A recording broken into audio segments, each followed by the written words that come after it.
What's up, everybody? Welcome back to the channel. I hope you subscribe to the channel. If you're new, press the subscribe button for me. Hang out, listen to some stories. And if you're already subscribed, welcome back. I thank you for sticking with me. There's a lot going on in the Department of Corrections these days. We have 30 prisons on strike right now. We have the murder of Robert Brooks going on. And as you know, I posted several videos regarding that. And my quick opinion is that those officers, I'm glad they were charged with murder. I hope they're found guilty of murder. In no way do I condone the beating death of a prisoner, especially a handcuffed prisoner, right? There was no justification for that whatsoever, and I hope they're found guilty, you know? And I have said in many of my videos that an alarming number of correctional officers are abusive, and they go out of their way to make lives difficult for prisoners. There are groups of officers that physically abuse prisoners, mentally and emotionally abuse prisoners. This is all true, right? And regardless of that, I have to tell you, as I always say, that there's two sides of every story. I always admit that to you, right? And so I want to tell you what I had to live with as far as the prisoners that I had to live with and what it was like to live with prisoners, right? I would have to say that it was the hardest part of doing time for me. And if you're a former prisoner and you're listening to this and you say, or how dare you say that about prisoners because I was a prisoner myself? Well, if you are one of the individuals that I speak about, if you displayed the behavior that I speak about, then you were part of the problem, right? Because in the 1950s, 60s, and 70s, men in prison conducted themselves a certain way. And the reason they conducted themselves a certain way is if one prisoner killed another prisoner in the 1950s, 60s, or 70s, nothing really happened to them.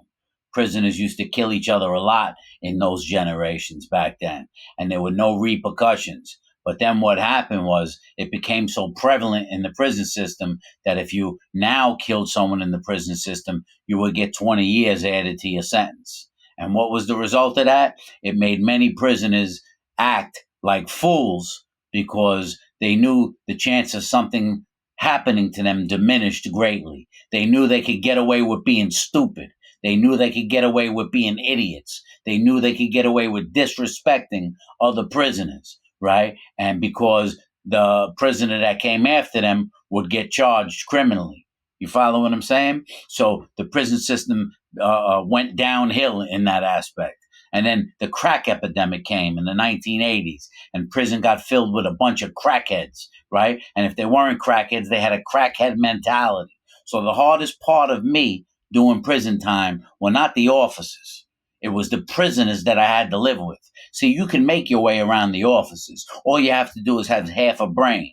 Is there still going to be a handful of officers that go out of the way to make life hard? Of course there is. But you don't have a brain where you could weave around them and be smart. You're a criminal. You're supposed to have street smarts, right? But that's not what you encounter in the prison system. You encounter a bunch of prisoners that have no respect, no regard, no decency, no common courtesy. You live with a bunch of animals. And this is one of the reasons why correctional officers feel they have such a tough job. You have no idea what they're living with.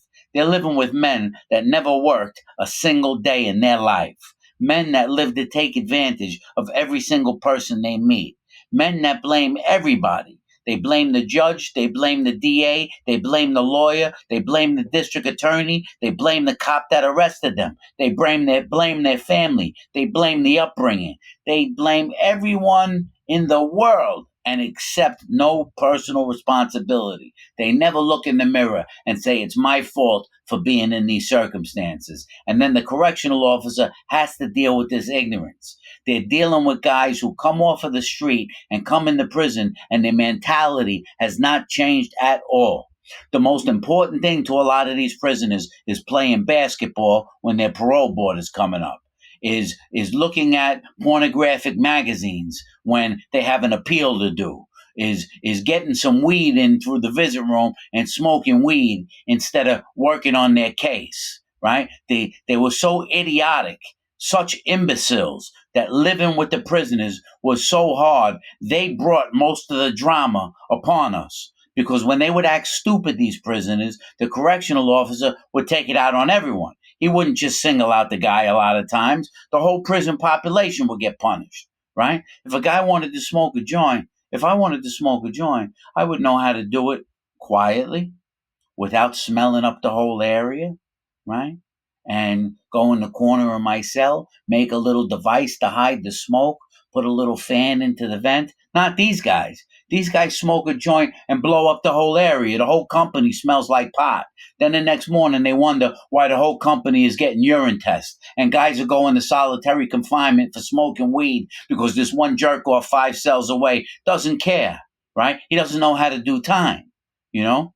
You have guys in there, prisoners that are blessed. I had a prisoner who was playing his organ at 11 o'clock at night, 12 o'clock at night with no headphones, playing his organ. We're all in our cells, stressed out. We lost our freedom. We're suffering anxiety, depression. We miss our families. We're in our cell trying to write, trying to think. And this freaking animal is playing his organ 11 o'clock at night. I had to get a knife and put it on his cell. He's like, yo, what's up? I said, when you come out of the cell, you bring that knife with you. We're going at it. I gave him a knife to bring out. He's like, yo, Fish, I respect you. I said, obviously you don't respect me because I've been asking you for 6 months not to play your freaking organ at night. So now when the cell door opens, we're going at it. I says, I may be the loser. I might be the one to die. But I'm telling you, when that cell door opens, one of us is dying. Oh, yeah, he signed into PC. He was a tough guy. He was one of the ones that ran his mouth like a gangster, too. You have guys in there that never did anything beneficial. They lived their lives to take advantage of other people. 2 o'clock in the morning, a guy in his cell is playing chess with another guy 10 cells away, yelling out the moves. L1 to L5, 2 o'clock in the morning. Now the officer's getting pissed off that the company is noisy at 2 in the morning, so he takes it out on everyone. Guys don't know how to do time. They were idiots. And they were filthy. They were the filthiest animals I ever saw in my life. I never lived with such filth. Right? They blow their nose in the sink that everyone's got to brush their teeth in. In the morning, they walk in there, blowing their nose in the sink. That it's a community bathroom. They don't even wipe it out. You go in there in the morning, there's chicken bones in the sink because they're eating chicken all night. They dump their chicken in the sink, dump their rice and beans in the sink when there's a garbage and a slop sink for that. No consideration. You live with a bunch of guys that have no consideration, and they hate like crazy. If you have anything, if you get visits, if you have money for commissary, if you have anything, they hate you. They despise you. They have such animosity in you because these guys have nothing. They came off the street like crackheads, but they tell you they were pimps. They had Rolex watches. They had drop top helicopters, for Christ's sake. They had everything in the world, but they don't have someone sending them $2. They don't have money in their account. They're picking up cigarette butts off the floor, right? And the officers have to deal with this mentality on a regular basis. These prisoners are running around cutting each other with scalpels, cutting each other with razors, stabbing each other, not cleaning, not doing anything, living like true degenerates. And the officers are under tremendous pressure. So now I'm not sticking up for the officers. I'm telling you what the officers have to deal with, right? I made some videos about what prisoners have to deal with in regards to the officers. I'll tell you what officers have to deal with in regards to these prisoners. I knew how to do time like a man. I knew how to keep the heat off of me. All you have to do is have half a brain. As my buddy used to say, Rush Limbaugh, I had to keep half my brain tied behind my back just to make it fair. Because they have no brains. They act like prison was their house. They act like they were in control. They weren't in control. An officer would come to me or come to other prisoners, and let's say he say, "Yo, Fish, do me a favor, go sweep and mop the bathroom." Even if it wasn't my job, I say, "All right, you got it." That was it. That was the extent of the conversation. No problem, right? And I would go 10, 15 minutes, clean and mop the bathroom. These other guys would respond, "Yo, that ain't my job. Don't be asking me to do something that ain't my job." Da-da. Now, what do you think the officer is going to do? What man not just an officer. What man wants their authority questioned, wants their authority tested? What man wants someone attacking their ego? If you had half a brain, you would feed into his ego. No problem, you got it. Yes, sir. And go do it. Now, that guy's not going to harass me at all. Now I'll be able to do what I want. Because in his mind, when he asks Fish to do something, Fish take care of it. When he asks the next man to do something, the next man takes care of it. And the officer don't go after those people. He doesn't harass those people.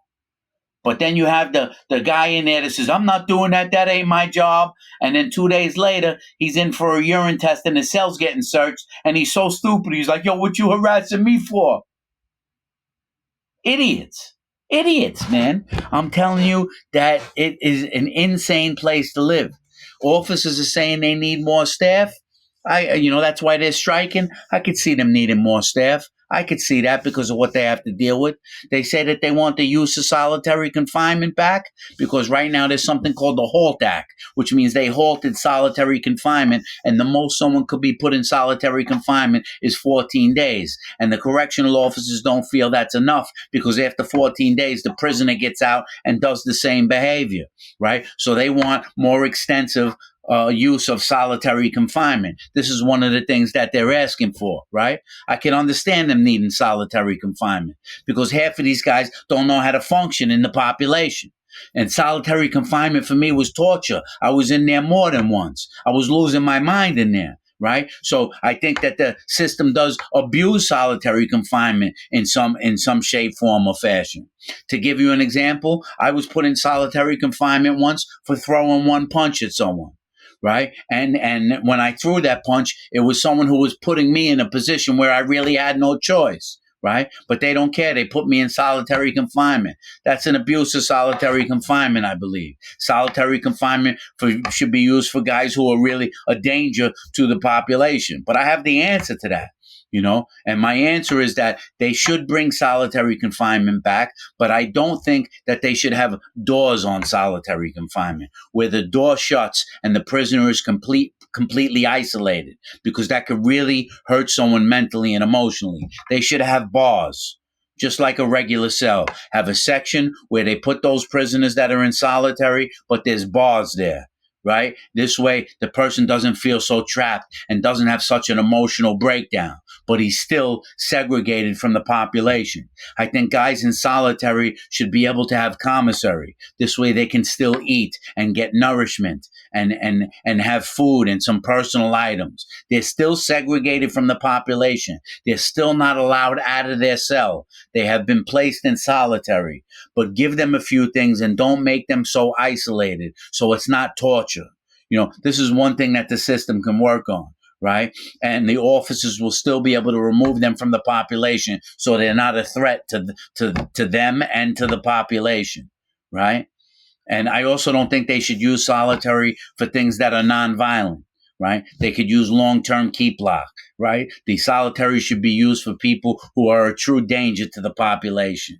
But what I'm saying is the officers have to deal with a very low IQ mentality. They have to deal with individuals who blame everybody else. They have to deal with individuals who are running around, throwing feces and urine on each other, cutting each other, stabbing each other. So they have a very hard job as well. The hardest part of my time was living with the other prisoners who didn't know how to do time.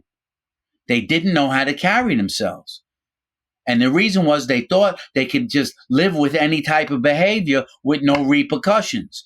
And it's not that there's no repercussions. These days, if a prisoner feels like he has to hurt another prisoner, these days he has to think about the repercussions. In other words, if I go F this guy up, they might give me 10 more years in prison. Right. And so these guys know this. And so they continue their disrespectful, negative behavior because they know people don't want to get more time. They know people don't want to go to the box for years. Right. And it's just a very ignorant attitude that these guys have. One thing you did not hear me do is condone officers using any type of abusing prisoners. I don't condone that. I don't condone officers going out of their way to hurt prisoners unjustly. You haven't heard me say that. I'm not condoning that. What I'm saying is that prisoners are a big part of the problem. The way prisoners carry themselves are a huge part of the problem. You are living with the degenerates of society. You are living with guys that don't accept responsibility. You're living with guys that are still acting like they want to impress everyone around them. They want everyone to see them as a gangster. They want everyone to see them as a tough guy. And then you got all the kids in the gangs running around as well, causing trouble, right? And so the officers are under a lot of pressure as well. You know, if I was able to I was able to skate around these officers, man. I was able to fall back and let everything transpire around me. I was able to sit back and watch the chaos. Of course, I had incidences where I had some problems. I had some incidences where an officer went out of his way to make my life hard. I've had that happen. You know what I mean? But I usually just sat back and watched all the chaos because I knew my main goal was to go home. That was my main goal. These other guys adopted an attitude like it was their home and they were going to do whatever they wanted in there. And it is a dangerous place. You got rapists, you got murderers, you got child molesters, you got home invaders, you got scam artists, you got robbers, you got burglars, you got arsonists, you got everything in the world under the sun in there, right? And so you need to maintain some discipline in there because if you don't, you will have complete chaos. The hardest part of doing my time was the animals I had to live with. That's the truth. And so all I want, as I always tell you, I speak on both sides. It's not me being pro officer or pro prisoner. It's not me being anti officer or anti prisoner. It's me giving you, the viewer who's watching this video, the real deal about what takes place in the prison system. It's just like there's piece of garbage officers, there's piece of garbage prisoners, and they make it hard on all of us that wanted to do time. They attracted the attention. They brought the chaos. Most of the time, man, that's the way it was. And so that's one of the unfortunate realities. I hope you learned a little something on the video, but that's the way it is in there. That's the way it is.